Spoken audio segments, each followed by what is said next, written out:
अल्हम्दुलिल्लाहि वकफ़ा वस्सलातु वस्सलामु अला सय्यिदिल अंबिया अम्मा बाद औज़ु बिल्लाहिस समीइल अलीम मिनश शैतानिर रजीम बिस्मिल्लाहिर रहमानिर रहीम वजाअ इख्वतु यूसुफ़ा फ़दख़लू अलैहि फ़अरफ़हुम वहुम लहू मुनकिरून। और आए यूसुफ़ अलैहिस्सलाम के भाई उनके पास, फ़अरफ़हुम तो उन्होंने यानी यूसुफ़ अलैहिस्सलाम ने उनको देखते ही पहचान लिया। वहुम लहू मुनकिरून, लेकिन उन्होंने उनके भाइयों ने यूसुफ़ अलैहिस्सलाम को ना पहचाना।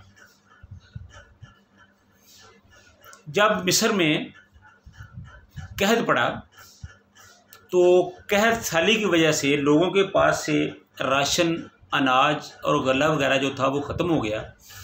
लोग भूखों मरने लगे। तो मिस्र के अंदर तो जो था वो था ही, लेकिन इस कहत का असर जो था वो बैरूने मिस्र भी पड़ा।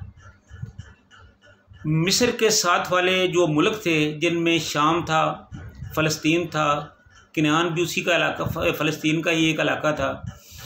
तो जब वहाँ भी इसके असरात, इस कहत के असरात पड़े तो हज़रत यकूब अलैहिस्सलातु वस्सलाम को पता चला कि मिस्र में एक बादशाह है जो माल के बदले में गल्ला या अनाज दे रहा है, तो हमें भी चाहिए कि हम भी अपने खाने पीने के लिए उससे गल्ला ख़रीद लें।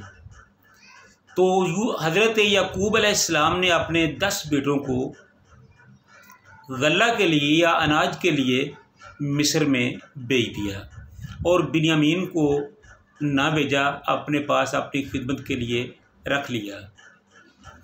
जब हज़रत यूसुफ़ अलैहिस्सलाम के भाई मिस्र में पहुँचे तो हज़रत यूसुफ़ अलैहिस्सलाम को ख़बर दी कि कुछ लोग किनान से आए हैं। तो चूँकि यूसुफ़ अलैहिस्सलाम ने पहले ही कह रखा था, तो जैसे ही उनको पता चला तो हज़रत यूसुफ़ अलैहिस्सलाम ने उनको अपने पास बुलवा लिया। जब हज़रत यूसुफ़ अलैहिस्सलाम ने अपने पास बुलवाया तो यूसुफ़ अलैहिस्सलाम ने उनको देखते ही पहचान लिया, लेकिन वो आपको ना पहचान सके। इसकी वजह ये थी कि जब यूसुफ़ अलैहिस्सलाम ने अपने भाइयों को देखा था तो वो ज़्यादा उम्र के थे, वो जवानी में थे और उसके बाद उनकी शक्लों में इतना फ़र्क ना पड़ा था। लेकिन यूसुफ़ अलैहिस्सलाम उस वक़्त बचपन में थे, 7 साल उनकी उम्र थी, लेकिन अब उनकी उम्र 30 साल से भी ज़्यादा हो चुकी थी या 30 साल हो चुकी थी। तो 25-26 साल का जो वक्फ़ा दरमियान में बढ़ रहा था, इस अरसे की वजह से यूसुफ़ अलैहिस्सलाम के चेहरे के खदोखाल जो थे वो काफ़ी तब्दील हो चुके थे, तो वो यूसुफ़ को ना पहचान सके।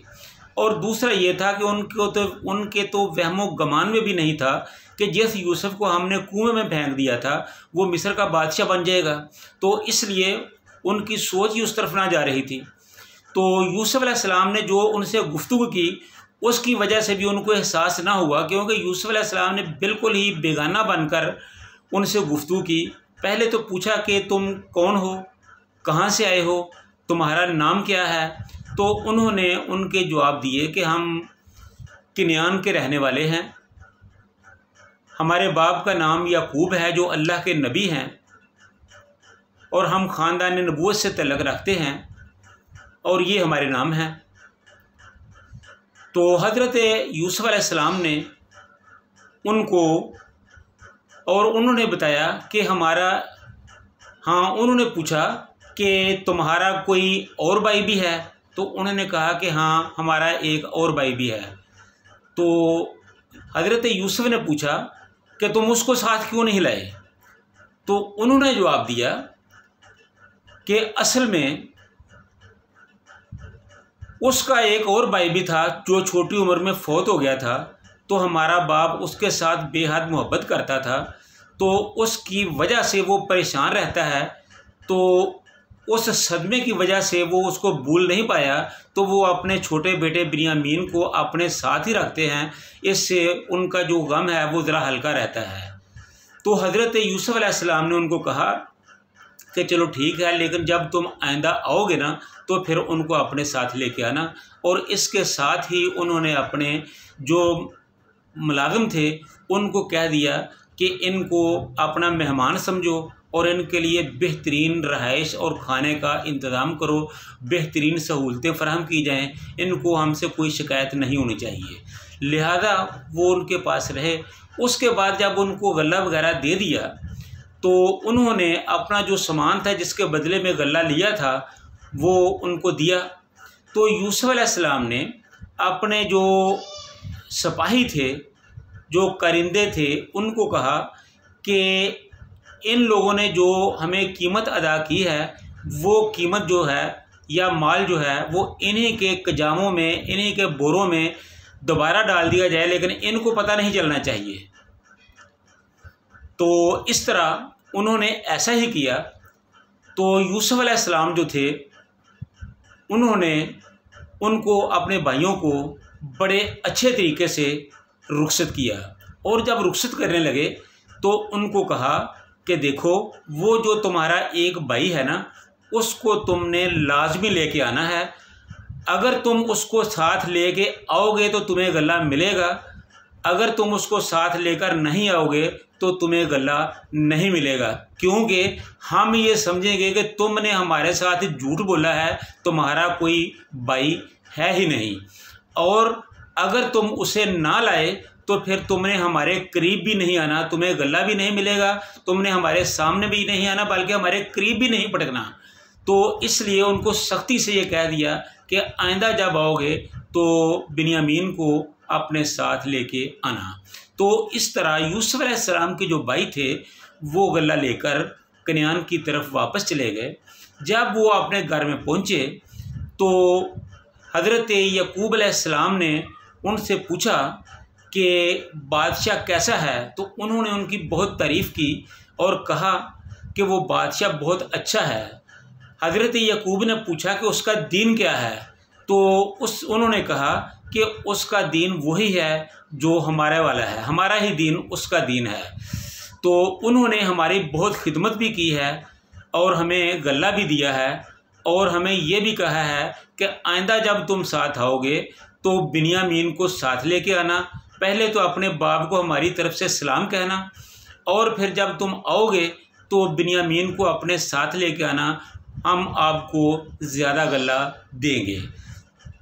तो इस तरह बातचीत जब ख़त्म हुई तो उन्होंने अपना जो अनाज वहाँ से हासिल किया था उनको उल्टा ज़मीन पर गिराया, तो उसके अंदर से वो सब चीज़ें निकल आईं जो उन्होंने कीमत के तौर पर उनको अदा की थी। तो इस तरह उन्होंने ये समझा कि उन्होंने ये हम पे एहसान किया है। अब ये समझा जा सकता है कि या तो यूसुफ़ ने उन पर एहसान किया, या उन्होंने समझा कि मैं अपने घर वालों से इसके पैसे नहीं लेना चाहता, या उन्होंने समझा कि वो हमारे पास दोबारा आएंगे तो भाई से मुलाकात, भाई को साथ लेके आएंगे तो मुलाकात होएगी, या उन्होंने उनको तरगीब दिलाई कि वो जब दोबारा आएँ तो अपने भाई को साथ लेके आएँ। तो उसके बाद यूसुफ़ अलैहिस्सलाम ने हज़रत याकूब अलैहिस्सलाम से कहा कि अब्बा जान, हम दोबारा गल्ला के लिए जाना चाहते हैं, तो आप ऐसा करें कि हमारे साथ बिन्यामीन को भेज दें, हम उनकी हिफाजत करेंगे। तो हज़रत याकूब अलैहिस्सलाम ने कहा कि तुमने पहले भी मुझे ये कहा था कि हम यूसुफ़ की हिफाजत करेंगे, लेकिन तुमने हमें धोखा दिया था, तुम ऐसा ना कर सके थे, लिहाजा मैं किस तरह तुम पर एतराज़ कर सकता हूँ। तो उन्होंने यूसुफ़ अलैहिस्सलाम के जो तर्ज़ अमल था उसका ज़िक्र किया, उसके मज़हब का ज़िक्र किया, उनने जो सलाम यूसुफ़ को भेजा था उसका ज़िक्र किया, फिर बिन्यामीन के बारे में कहा। जब ये सारी बातें यूसुफ़ अलैहिस्सलाम ने की हुई हज़रत याकूब अलैहिस्सलाम से की, तो हज़रत याकूब अलैहिस्सलाम ने कहा कि चल ठीक है, मैं तुम्हारे साथ उसको भेज देता हूँ, लेकिन तुम मुझे अपने और मेरे दरमियान इस वादे का ज़ामन खुदा को बनाओ, खुदा को हाज़िर नाज़िर जानकर ये मेरे साथ वादा करो कि आइंदा तुम मेरे साथ झूठ या दगा नहीं करोगे। जिस तरह तुम बिन्यामीन को साथ लेकर जाओगे, इसी तरह तुम बिन्यामीन को वापस भी साथ लाओगे। और साथ मैं तुझे इस बात की तलकीन करता हूँ कि जब तुम मिस्र में जाओ तो तुमने एक साथ एक दरवाज़े से दाखिल नहीं होना, बल्कि तुमने अलग-अलग दरवाज़ों से जाना है, यानी दो दो आदमी होके दरवाजे से गुज़रना है ताकि तुम नज़र बद से बच सको। और साथ ये भी कह दिया कि ये हमारी एक तदबीर है, इंसान को तदबीर करनी चाहिए लेकिन भरोसा रब पर ही करना चाहिए। ये ज़रूरी नहीं कि इंसान की तदबीर हमेशा कामयाब रहती है या उसका असर भी होता है। बाद का तदबीर का असर नहीं भी होता, असर उसी वक्त होता है जब अल्लाह ताला की मशीयत, उसकी रहमत शामिल हाल होती है। तो इसलिए बहरहाल तुमने अपनी तरफ से ये तदबीर करनी है और तवक्कल अल्लाह पर ही करना है। तो उन्होंने जाकर ऐसा ही किया। हज़रत यूसुफ अलैहिस्सलाम के भाइयों ने जब मिस्र में वो दाखिल हुए तो एक एक दरवाज़े से दो दो भाई दाखिल हुए और हज़रत बिन्यामीन जो थे वो अकेले रह गए। तो जब हज़रत यूसुफ को पता चला, क्योंकि उन्होंने पहले कहा हुआ था कि जब वो आएंगे तो हमें बताना, जब उनको पता चला, उन्होंने पूछा अपने भाइयों से कि वो बिन्यामीन नहीं आए, तो उन्होंने कहा कि वो इस तरह अकेले रह गए हैं। तो हज़रत यूसुफ अलैहिस्सलाम ने अपने दूसरे जो बड़े बेटे थे उसका नाम कोई मेशा बताता है, कोई मनशा बताता है, इस तरह मुख्तलिफ नाम है। बहरहाल उन्होंने अपने बेटे को भेजा और वो बिन्यामीन के साथ चलकर आया। तो इस तरह जब वो उनके रहने का टाइम बना तो वो भाई दो दो भाई एक एक कमरे में ठहरे। तो बिन्यामीन फिर वहाँ अकेले रह गए। तो यूसुफ अलैहिस्सलाम ने उनको अपने साथ कमरे में ठहरा लिया। तो इस तरह एक तो भाइयों ने बहुत महसूस किया कि देखो इसको एहसास ही नहीं है कि वो बादशाह के साथ रह रहा है और हमारे लिए ये कितनी शर्म की बात है। बहरहाल वो तो बातें करते रहे, लेकिन यूसुफ अलैहिस्सलाम ने साइड पे होकर बिन्यामीन को बता दिया कि मैं यूसुफ हूँ और तुम मेरे भाई हो। तो इस तरह जब उनको पता चला तो वो दोनों बहुत खुश हुए और वो बड़े प्यार मोहब्बत से वहाँ रहने लगे। तो इस तरह उनको गला दिया। जब उनको गला दिया फिर उनके साथ क्या हालात और वाक़यात पेश आए, इसको हम इंशाअल्लाह दूसरे आइंदा प्रोग्राम में बयान करेंगे। अल्लाह ताला हम सब को हक़ सच बयान करने की और उस पर अमल करने की तौफ़ीक़ अता फ़रमाए।